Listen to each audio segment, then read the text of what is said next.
what I'm using here is a technique called 3As. I mean, it's like not mandatory. The book that I suggest you about unit test, I'm going to suggest they explain a bit about what the 3As technique is.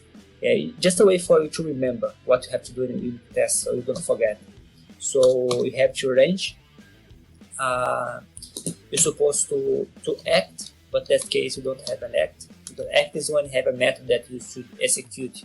For example, when you have to call a method, so that's called act. So, but here you don't have act. You are testing a HTML element.